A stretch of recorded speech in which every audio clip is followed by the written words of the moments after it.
할렐루야. 이른 아침에 기도의 자리에 나오신 여러분들을 주의 이름으로 환영합니다.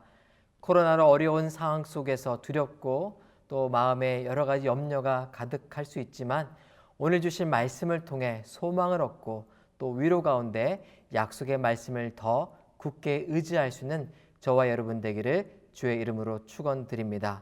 오늘 학개서 2장 10절부터 23절의 말씀을 통해서 우리에게 주신 하나님의 말씀 함께 살펴보도록 하겠습니다. 다리오 왕 2년째 되는 해 9째 달 24일에 여호와의 말씀이 예언자 학개에게 임했습니다. 만군의 여호와가 이렇게 말한다. 율법에 관해서 제사장들에게 물어보아라. 어떤 사람이 거룩한 고기를 그 옷자락 속에 싸들고 가는데 그 옷자락이 빵이나 삶은 음식이나 포도주나 기름이나 다른 음식에 닿았다면 그것도 거룩해지겠느냐고 물어보아라. 그러자 제사장들이 그렇지 않습니다라고 대답했다. 그러자 학개가 말했다. 만약 시체를 만져 부정해진 사람이 이것들 가운데 어느 것 하나를 만졌다면 그것도 부정해집니까? 부정해집니다 라고 제사장들이 대답했다. 그러자 학개가 대답했다. 내 앞에서 이 백성들이 그렇고 이 나라가 그렇다. 여호와께서 하시는 말씀이다. 그들 손으로 하는 모든 일이 그렇다. 그들이 그곳에서 바치는 것이 모두 부정한 것이다. 그러므로 이제 오늘부터 앞으로 어떻게 될지 잘 생각해 보아라. 여호와의 성전에 돌 하나를 다른 돌 위에 쌓기 전에는 어땠느냐? 그때는 곡식 20섬을 쌓아도 10섬밖에 없었고 포도주 틀에서 50통을 길러와도 20통뿐이었다. 너희와 너희 손으로 하는 모든 일에 내가 말라 죽게 하는 병과 곰팡이와 우박으로 쳤으나 너희가 내게로 마음을 돌리지 않았다. 여호와께서 하시는 말씀이다. 오늘부터 앞으로 어떻게 될지 잘 생각해 보아라. 9째 달 24일부터 여호와의 성전에 기초를 놓던 날부터 생각해 보아라. 창고의 씨앗이 아직도 남아있느냐? 아직 포도나무와 무화과나무와 석류나무와 올리브나무가 열매를 맺지 못했지만 오늘부터는 내가 너희에게 복을 주겠다. 그달 24일에 여호와의 말씀이 학개에게 다시 임했습니다. 너는 유다 총독 스룹바벨에게 전하여라. 내가 하늘과 땅을 뒤흔들겠다. 내가 왕국의 왕자를 뒤엎고 민족들의 왕국의 권세를 없애버리겠다. 내가 전차들과 거기 타고 있는 사람들을 뒤엎을 것이다. 말들과 거기 타고 있는 사람들이 서로 자기 형제의 칼에 넘어질 것이다. 만군의 여호와가 하는 말이다. 그날에 내가 너 스알델의 아들 내 종 스룹바벨을 선택하겠다. 여호와가 하는 말이다. 그리고 내가 너를 선택했으니 내가 너를 인장 반지처럼 만들겠다. 만군의 여호와가 하는 말이다. 네, 오늘 본문 학개서 2장 10절부터 23절의 말씀을 통해서 하나님의 뜻으로 돌이킴이 복의 시작입니다 라는 이 제목으로 함께 말씀의 은혜를 나누기를 원합니다. 오늘 본문을 보면 10절을 통해서 이 다리오 왕 2년째 되던 어느 날 학개를 통해 하나님의 말씀이 주어졌던 것을 우리는 확인하게 됩니다. 하나님의 음성, 하나님의 그 메시지를 들은 학개는 제사장들을 불러서 이와 같이 질문하고 있는 것을 우리는 보게 되는데요. 11절 말씀입니다. 만군의 여호와가 이렇게 말한다. 율법에 관해서 제사장들에게 물어보아라. 12절 어떤 사람의 거룩한 고기를 그 옷자락 속에 싸들고 가는데 그 옷자락이 빵이나 삶은 음식이나 포도주나 기름이나 다른 음식에 닿았다면 그것도 거룩해지냐고 물어보아라. 또 질문이 이어지는데요. 13절입니다. 그러자 학개가 말했다. 만약 시체를 만져 부정해진 사람의 이것들 가운데 어느 것 하나를 만졌다면 그것도 부정해집니까? 이 두 가지 질문을 제사장들에게 했을 때 제사장들의 대답은 모두 부정해집니다. 그렇습니다. 그것이 맞는 답입니다. 이렇게 얘기하는 것이죠. 오늘 이 질문과 답을 통해서 학개는 14절을 통해 지금 하나님께서 보고 계신 이스라엘의 현 상황이 어떤지를 정확하게 얘기하고 있습니다. 14절 말씀입니다. 그러자 학개가 대답했다. 내 앞에서 이 백성들이 그렇고 이 나라가 그렇다. 여호와께서 하시는 말씀이다. 그들 손으로 하는 모든 일이 그렇다. 그들이 그곳에서 바치는 것이 모두 부정한 것이다. 이 말씀을 들은 이스라엘 백성들은 어쩌면 충격에 빠졌을지도 모르겠습니다.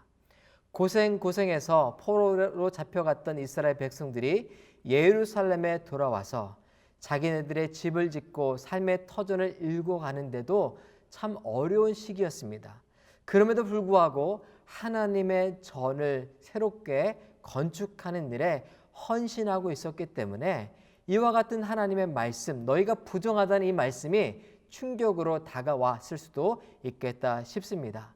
그러나 하나님이 오늘 이 말씀을 통해서 당시의 이스라엘 백성들에게나 또 오늘 살아가고 있는 저와 여러분에게 주시는 말씀이 있다면 우리가 겉으로 보여지는 어떤 행함, 겉으로 드려지는 예배, 우리가 드리는 헌금과 봉사가 그 마음까지도 순전하지 않다면, 그 동기까지도 하나님이 기뻐하시는 방식으로 깨끗하지 않다면 부정한 것이다. 그렇게 말씀하고 계신 줄을 믿습니다.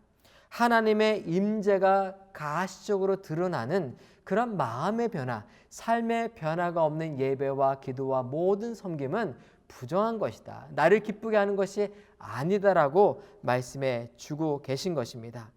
여러분, 우리가 무당에게 돈을 주고 복채를 주고 부족을 삽니다. 그 부족을 통해서 얻고자 하는 것이 무엇입니까? 삶의 안전과 성공입니다.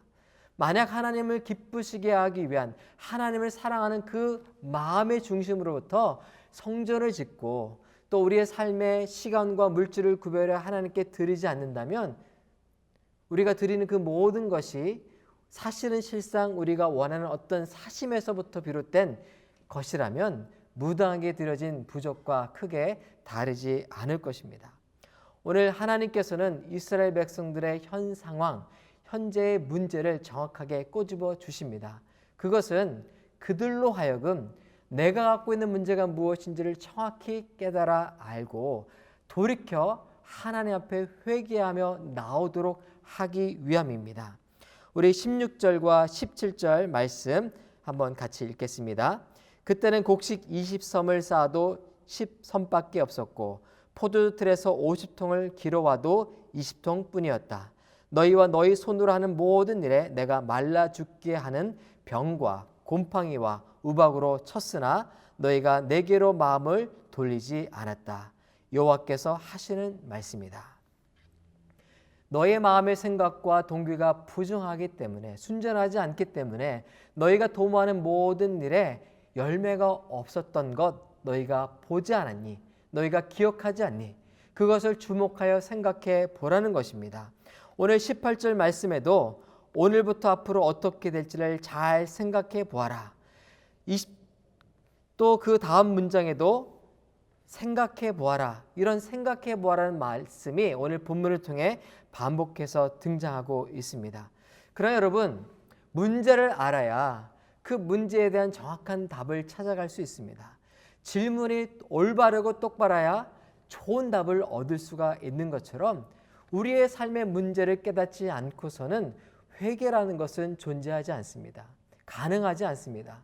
내가 하나님 앞에서 지금 어떤 존재인지를 정확히 이해하고 아는 것에부터 참다운 회개, 참다운 변화가 가능할 수 있는 것입니다. 오늘 위로의 말씀인데요. 너에게 열매가 없고 너에게 어떤 일에 효과가 없었던 것은 그것이 너희들의 죄 때문인 것을 깨닫게 하기 위함이다. 그렇게 말씀하신 후에 19절 말씀입니다. 창고에 씨앗이 아직도 남아있느냐? 아직 포도나무와 무화과 나무와 석류나무와 올리브 나무가 열매를 맺지 못했지만 오늘부터는 내가 너에게 복을 주겠다. 하나님께서 오늘부터 새 일을 행하시겠다고 약속하고 말씀하시는 것입니다. 너희가 이런 잘못을 했고 너희가 부정하고 너희가 순전하지 않다라고 질책하고 책망하며 너에게 징계를 내리겠다라고 말씀하시는 것이 아니라 지금까지 있었던 열매 없는 삶, 지금까지의 모든 수고가 어떤 결과를 맺지 못한 모든 것은 바로 우리를 위함, 우리가 우리의 죄를 깨닫고 회개하여 하나님께 행하시는 새 일을 경험토록 하기 위한 그런 축복의 하나였다라는 것을 말씀해 주고 계신 것입니다. 잘 생각해 보아라. 잘 기억해라. 이 말씀은 회개하고 돌이켜 이제 하나님께서 행하시는 놀라운 복, 세일을 맛보라는 그런 축복의 메시지인 것입니다. 여러분, 우리는 뜨거운 것을 만지면 놀래서 바로 손을 놓게 됩니다. 그러나 여러분, 한센병을 앓고 있는 분들은요, 말초신경에 문제가 생겨서 뜨거운 것이나 또는 아픈 것을 손을 대어서 상처가 나도 그것을 알지 못합니다. 손을 대어서 뜨거운 것을 만져도 손이 문드러질 정도로 손이 데우는 상황이 벌어져도 그것을 알지 못해서 나중에 더 큰 병, 더 큰 어려움을 겪게 되는 것을 우리는 알고 있습니다. 때로 우리 인생 가운데 하나님께서 우리로 하여금 무엇이 바른 길인지를 가르쳐 주기 위해서 열매가 없는 삶, 고통과 고난을 허락하실 때가 있습니다. 그러나 그 모든 것이 하나님께서 기뻐하신 뜻이 무엇인지를 우리로 하여금 깨닫고 가르쳐 주기 위한 가이드라인입니다. 오늘도 이 땅 가운데 들여진 많은 어려움과 많은 질병과 많은 눈물들 속에서 우리의 죄악이 무엇인지를 돌아보고 하나님, 우리가 우리의 죄악을 주님 앞에 깨닫기를 원하고 회개하기 원합니다. 또 눈물로 주님 앞에 회개합니다. 주님께서 오늘 학개서의 말씀을 통해서 약속하신 것처럼 복을 주시고 세일을 행해 주옵소서. 이 기도가 우리의 기도가 되어야 할 줄을 믿습니다. 우리가 우리의 공로, 우리가 하나님께 어떤 수고를 했는지에 대한 그 기억으로 주님 존전에 나아가는 것이 아니라 하나님의 국률하심을 기억하며 하나님, 내가 죄 가운데 있을지라도 돌이켜 회개하오니 주님 세일을 행하여 주옵소서. 오늘부터, 바로 오늘 이날부터 내게 복을 내려달라고 주님 전전에 달려나가는 기도로 주님을 붙들 수 있는 저와 여러분 되기를 주의 이름으로 축복드립니다. 하나님의 뜻으로 돌이키는 것이 바로 복의 시작입니다. 늦지 않았습니다. 그리고 바로 하나님의 세일이 오늘부터 시작될 것입니다. 이 약속의 말씀을 붙들고 소망 중에 주님 앞으로 기도하며 나가는 저와 여러분 되기를 주의 이름으로 축원드립니다. 잠시 기도하겠습니다. 사랑하는 하나님, 감사합니다. 오늘 학개서를 통해서 학개 선지자를 통해서 주신 말씀을 우리에게 주신 말씀으로 받아 주님 그 말씀을 붙들고 기도하는 우리 모두가 되게 하여 주옵소서. 우리의 허물과 죄악을 돌이켜 주님 앞으로 회개하며 달려나갈 수 있게 하여 주시고 오늘부터 새 일을 행하시겠다는 그 약속의 말씀을 붙들고 소망 중에 묵묵히 주어진 일들을 감당해 갈 수 있는 우리 모두가 되게 하여 주옵소서.